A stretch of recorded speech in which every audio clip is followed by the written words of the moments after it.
This week we're going to talk about the bottom of turtle, so he's going to be the good guy. And the first thing I want to talk about when we think about how to be when we're on the bottom of turtle, it's a defensive position. It's a position that we don't want to stay in forever. Essentially our back is exposed, although it's not so easy to take the back from here all the time if this person knows how to defend. And that is the first thing he's going to do. The first thing he's going to do is defend. So the first thing he has to know is, what am I defending against? Okay, so let's think a little bit about what the top person wants. And we talked about that when we were the top person. When I'm on top of turtle, a few things I want. One, I would love to get his collar under his chin. I would love to get this. This is the beginning of a submission for me, so he needs to be careful of hands coming in at the throat. Okay, I want to get possibly a hook in. He has to be aware of me putting my foot in at his hip here. I want to tip him over, so he has to be aware of his base. We talked about push-pull and trying to knock the person over. And I'd like to generally peel limbs out. I'd love to get inside his elbow and like peel it out and get myself inside of the turtle position. He's essentially protecting his center. Okay, so those are the things that I'm looking for as a top person. So the first thing we're going to do is just think about closing all those spaces. Commonly, he's thinking about protecting his neck with his hands and his hips with his elbows. He's essentially put his elbows on, filled that hip space, and he has his hands still free to defend his neck. He can't use his hands as easily to catch himself if I start tipping him over, but that's something that he has to weigh. But anyway, he's not giving me easy access to his collar. He's not giving me easy access to the space in here. I mean, I can stand up and try and put this in. It's going to be very, very difficult, even with though I have my leg strength.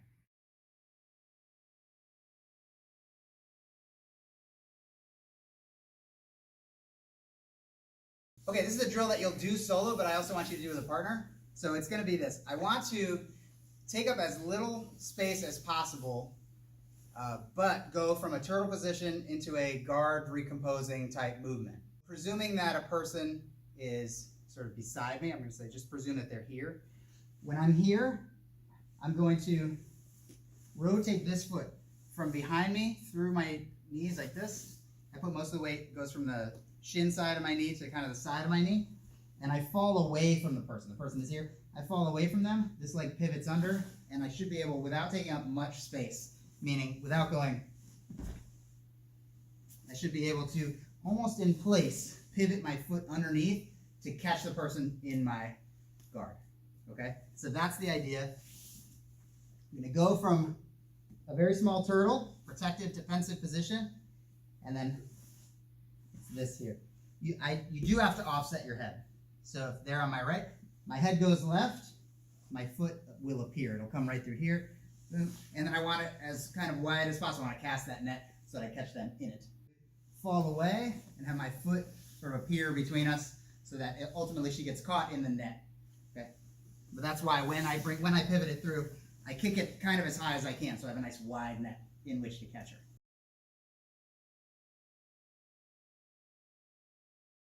We're going to practice the Granby roll from turtle. I take the hand closer to my person. I shoot it across my body and roll over that shoulder.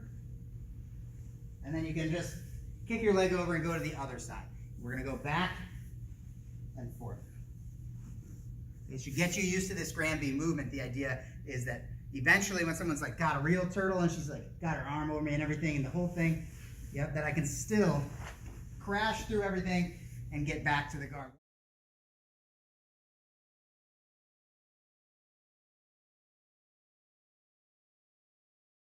Another thing you can do from turtle is this sort of clothesline reversal. Actually puts me on top of side control. And that is when I'm down and the person is being active beside me, especially when their hips come off of their heels.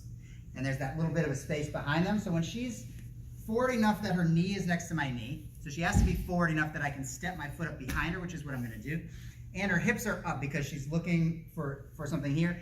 I can put my foot behind her and I can clothesline her over my leg. And I end up in side control right here. So I'm going to put this foot up and clothesline her over my leg.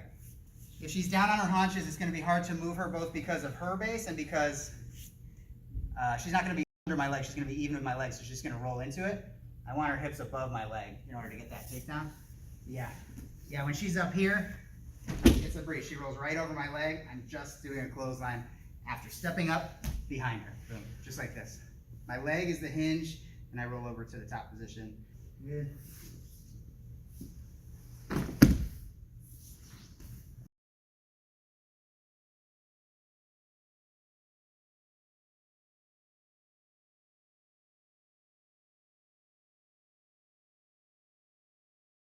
If someone's beside me and they're having a hard time getting my collar to choke me, one of the things that they might do is try to put together their harness. So what that looks like is she's going to put in, she's going to be reaching over my back to put together a harness. It's a mistake to let your hand, as this person, get too deep on the far side where you can't see it, only because of this Makikomi roll. So when she reaches over my back, I can trap her hand pretty easily with my arm, just putting my arm to my body. So pull your hand out. Her hand's just a little wider than her wrist, so it does make it harder to get out of here. So that's step one. Step one, trap this here. I'm gonna put my head on the floor and move away from her. And when she closes that distance, I'm gonna turn on my side to face her, and she's already starting to go. And then I kind of clothesline her here to take top of side control.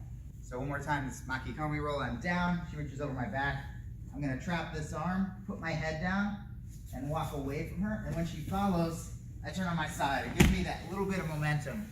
Her following me gives me the momentum to begin the roll, makes it easier. So as soon as the hand comes over, even harness notwithstanding, so even if you don't put it together and the hand is just a little too deep, I'll trap it here, head down, move away. She follows, I turn on my side to face her, clear her over with this arm, and I can start thinking about taking side control here.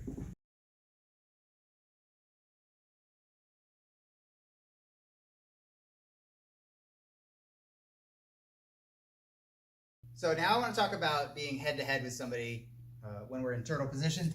A person might be beside me, but they might move around the front because from there they can attack my neck with guillotine type options.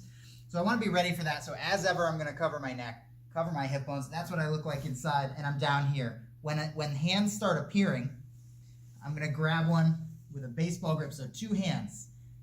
When I have the two hands, it makes it very hard for him to finish any choke or anything, but also I can use the two hands to push his elbow toward him to clear my head to the outside. Now, I could even stand up here. Now I am fully out of the choke, and I could fully stand up and get away from here. But if we want to sort of turn the tables, the full move that we're going to do is this.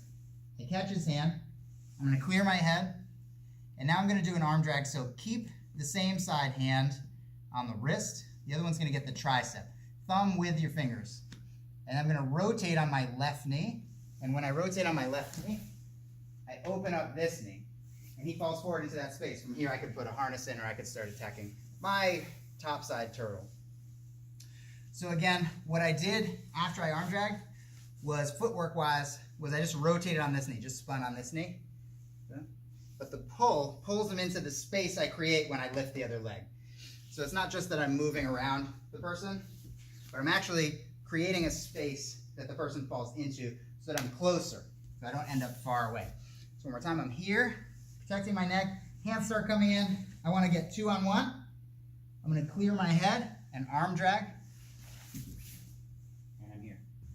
Catch this arm, I clear my head. When I arm drag, Mike falls forward into the space I cleared when I opened this knee up. I can have a harness now, or I can start attacking his neck or whatever from my top side.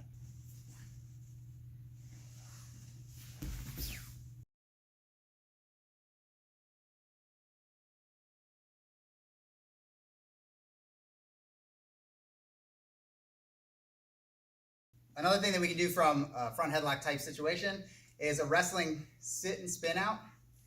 So from down here, if he wraps my neck, what I'm going to do is make a connection at the elbow to open that space up, step up the foot on the side that I'm looking at, and I'm going to sit through. You can put your elbow down, sit through, try to get my head clear. I can now look at the ceiling, and then I'm going to come around to the top position.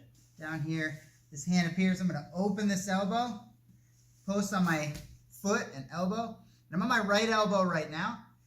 And when I sit through and look up, I can now go to my left elbow. I'm reaching, just helps me turn the corner to get myself on top. So you can try this sit and spin out as a solo drill to begin. You're going to be down, pretend the elbow is here, his elbow. So one of your hands is busy up here. Elbow and foot touch the ground. Sit out and look up, and I'm going to go from my right elbow to my left elbow and reach. And that should put me on top. So I'm here to my left elbow, and I spin around to the top position. Okay, so it's a good solo drill too. Why don't you guys try it as a solo drill as well. One thing that helps on this sit and spin out is to keep in mind that there's a little bit of a hidden arm drag inside the move. So when I'm down here and I grab the elbow, put my elbow down, my foot up, and like in the solo drill, I'm going to go from this elbow to the other elbow, but I don't just move around him. I don't just like hope I can get now the rest of the way around. I use this grip here as an arm drag. So I get to here, I sit through, and I drag his arm across. And that should help me come to the top. So the arm drag starts here. I kind of have a tricep grip here. And when I sit through, I drag him over to this side. I went from my right elbow to my left elbow, but I really dragged him with. So don't undervalue the grip you have on the elbow. Use it in this moment here to pull them forward. It makes it easier to finish the rest of the journey to the top position.